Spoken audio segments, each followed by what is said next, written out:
Hello and welcome. We have here today, I have with me today Anoop Ahuja Judge. She is the author of the Rummy Club, a novel. And it's a pleasure with me today to have her, and we'll be discussing her book, as I mentioned, the Rummy Club. Um, um, Anoop, welcome. And if you would please introduce yourself to our users, that would be wonderful. Thank you, Oumar. Thank you for having me. I'm really excited. My name is Anoop Ahuja Judge, and I've just completed the novel The Rummy Club, and it will be commercially available beginning March 30th. Okay, great, wonderful. And can you, Anup, can you tell us a little bit about your book in terms of the concept and the actually the storyline?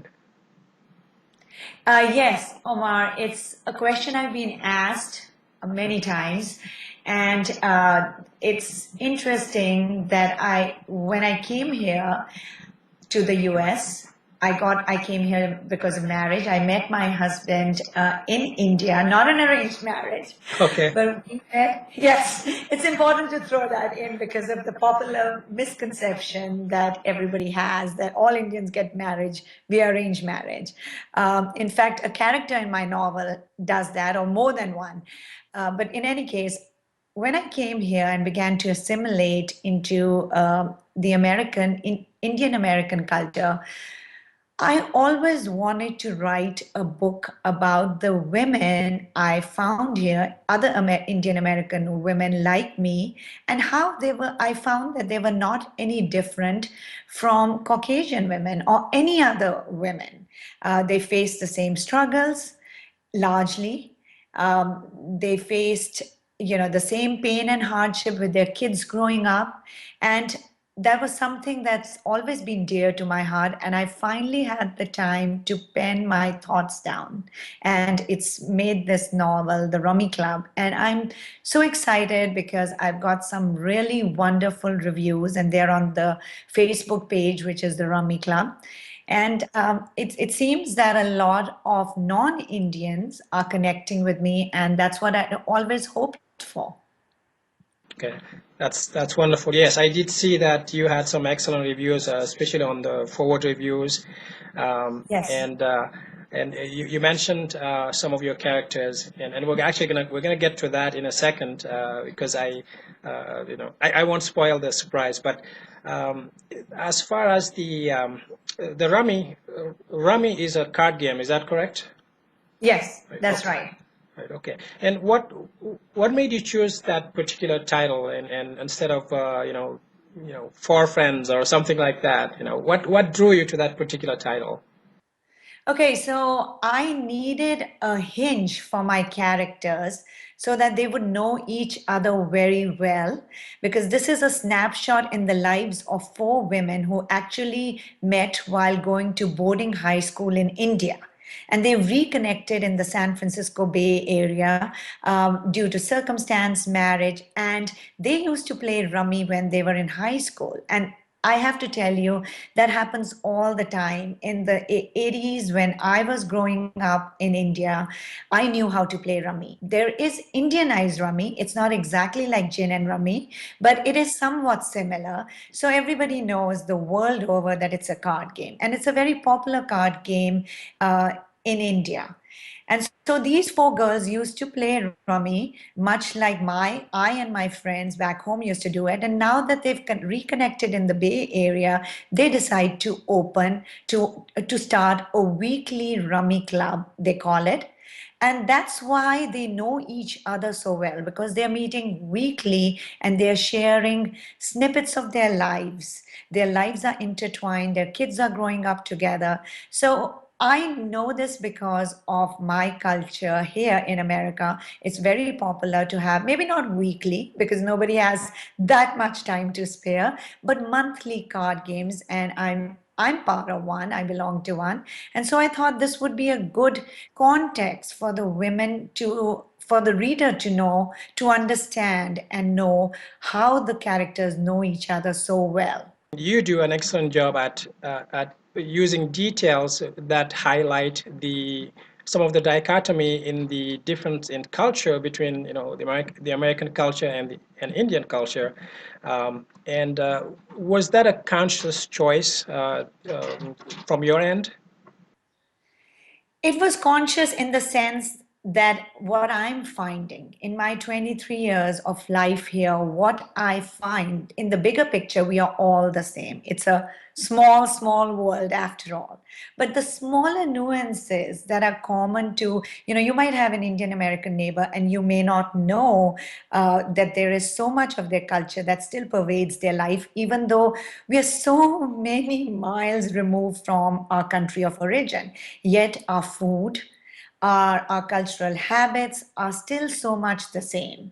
The things that matter to us, the American dream, it's so important to the Indian immigrant, and I'm sure that cuts across borders and cuts across cultures. I'm sure this is not something, and I know from reading that it's not something that's peculiar to the Indian immigrant, but I found this to be a big longing and a big desire in the Indian immigrant to put down roots.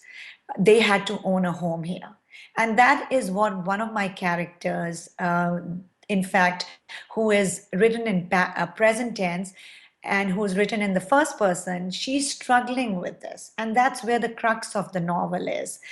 She doesn't realize until events are said and happen, are put in motion, that she actually has been envious of her friends having attained comfortable stability and a home that they are proud of, and she's still struggling. So that that became to me an angle that I found was very common in Indian immigrants. And as I said, it's probably true of all immigrants.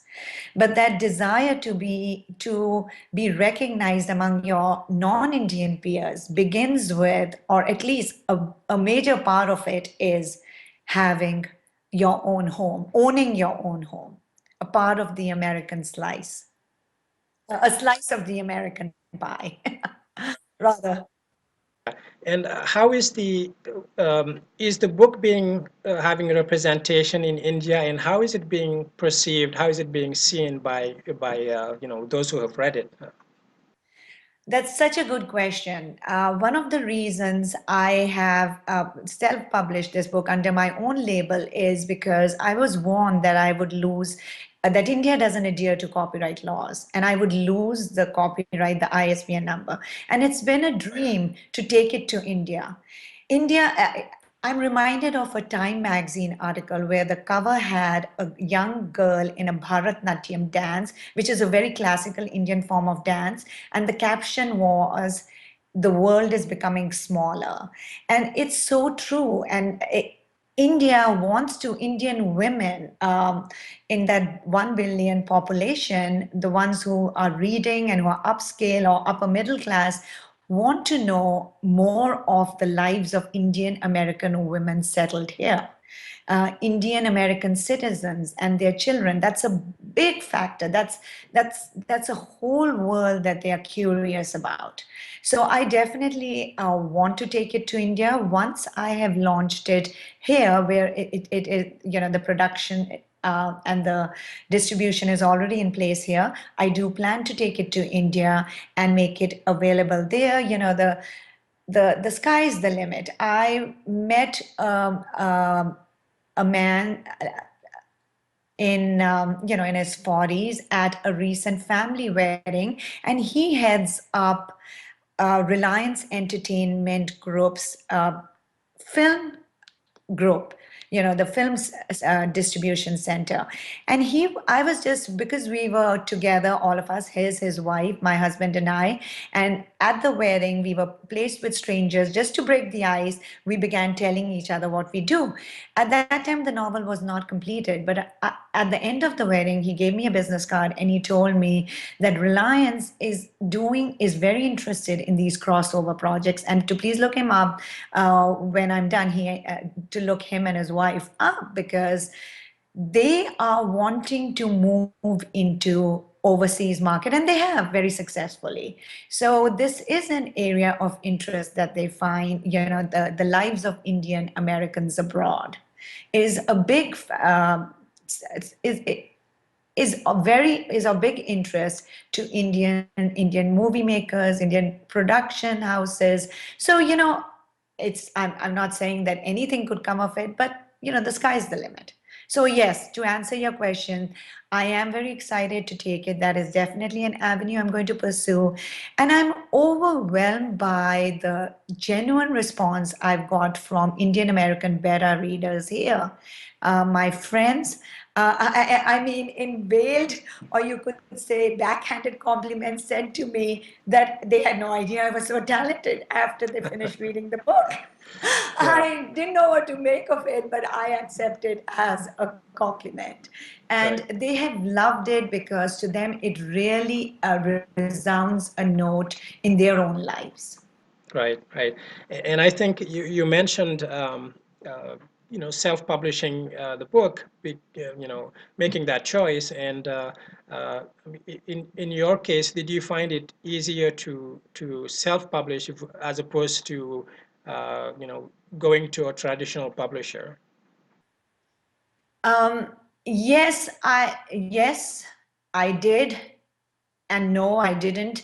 For a long time, I was wedded to the idea that traditional publishing was the way to go.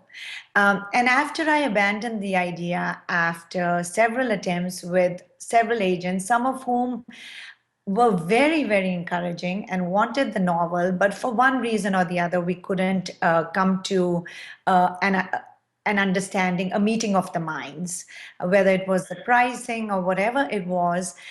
Once I had abandoned the idea, I am actually really, really encouraged by all the avenues that are offered to a self-publisher these days.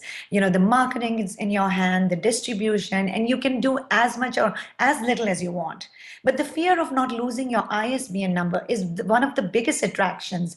Because you may know this, Omar. When I was in college, law school in New Delhi, India, I wrote a book on law, what it's all about, and how to get in as one in a series that was brought out by a desktop publishing company.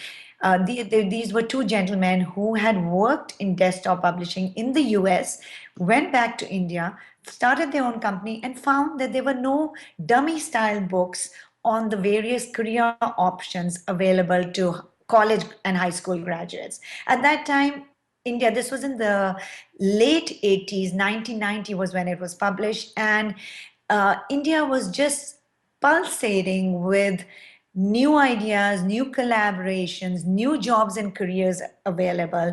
Everybody did not have to end up being in the IAS, which is the Indian Administrative Service, or being a doctor. So they, through a friend and a friend connection, I was in law school, they asked me to write the book on law. And in fact, that's what started me on this path. Once I got the bug, it was so much fun. Although that was nonfiction, not my preferred genre, I loved it so much. I always wanted to then go and write a novel. But the problem is, so many people have now reached out to me and wanted a copy of that book. I have no way of tracing them. The company doesn't exist. It was big in 1990. It's no longer there, and so that's one thing that it's forever lost to me. That work of art, and lost to whatever potential readers might be. So this way, at least till my lifetime, I have the ISBN rights, and in that respect, I think self-publishing is a wonderful way. I'm not discrediting traditional publishing in any manner, but it's such an exciting world that one is poised at as a self publisher, and I'm really looking forward to pursuing many of those avenues now available. Right. Yeah. Yeah. There hasn't been a better time to self-publish than nowadays. That is certainly true. I'll put you on the spot now. In this part of the interview, is there any part of the book that you would call your favorite, or is there a scene or a description in the book that you just kind of connected with and that stands out? I would have to say the hospital scene when when one of the character who's envious of her friends, pins the blame on the tiger mom for her son's attempted suicide, not realizing that the tiger mom is standing in the background and has overheard this. I think the novel really comes to a head at that time because although the reaction of Alka, who's the tiger mom, is as expected, she spurns her friend and all her rejects all her future advances to go get back into friendship with her. There comes a time in the novel when her son recovers and she realizes that Divya, the character who's envious of her friend's success, was not wrong in what she said. And in the meantime, Divya has had an epiphany as well and realized that maybe in some manner her remarks about Alka were prompted because of her envy of her. So I would have to say, Omar, that is my favorite scene because everything that has been, just meandering along comes to a head at that time. Is there anything that you wish you knew before getting into all this process of writing and publishing? I could write another book on all the things I wish I'd known. Um, it's amazing. You think you have this idea, and of course, it's going to be a bestseller. You start out with that, and it has been so humbling at my age and my stage. Having raised two kids, been an attorney, and having worked in the corporate world, to get rejections from agents, and then or even those who were very interested to not being able to reach a common understanding and having to give that up. So I wish somebody had told me not about how difficult it is. And not only that, the writing of this novel took 4 years. I call it a labor of love now, but it's gone through two edits. I've changed it many times. It's gone through at least four drafts from my end, two editors and one proofreader.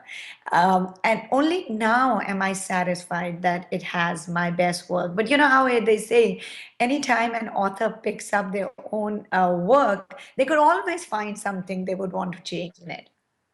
So that's another something that if somebody was to tell me at the beginning of this process, I wouldn't have known. Had they told me then, would I have not written it? Probably not. But I could have saved myself a lot of time if I'd found the right people at the right time, the right resources, and all that has been a learning process. I don't regret any of it, but it's just like you're getting your feet wet in any new career or any new path that life takes you in. It takes some time. There's a learning curve. And that's just been longer than I thought. Yeah, it is part of the process is to know when to just let go of your baby and put it out in public. Right, right. That's absolutely right. Yeah. So, is where can people purchase the book? Is it available on Amazon, Barnes and Noble, or where can people find the book? It will be available both at Barnes& and Noble, Amazon, Kindle, all of the regular trade outlets, March 30th. Um, Certainly by March 30th. And I will now have on my website in a couple of weeks, I will also have a subscription link, which would allow people to book it and have it shipped out as soon as it is available, which is March 30th. Looking forward to that. Now, is there anything else you'd like to add before we wrap up? I think you've got everything out of me, Omar. All right, great. Well, thank you very much. Again, this was Anoop Ahuja Judge, the author of The Rummy Club, a novel. Check it out. It's a great novel and certainly goes places that a lot of novels don't go to. Right. Well, thank you very much for the interview. Um, Thank you, Omar. And I would like to say if you just Google Anoop Ahuja Judge or the Rummy Club, the website will pop up. And that's the easiest way for anybody to check it out and get a pre-subscription and to order it by pre-subscription.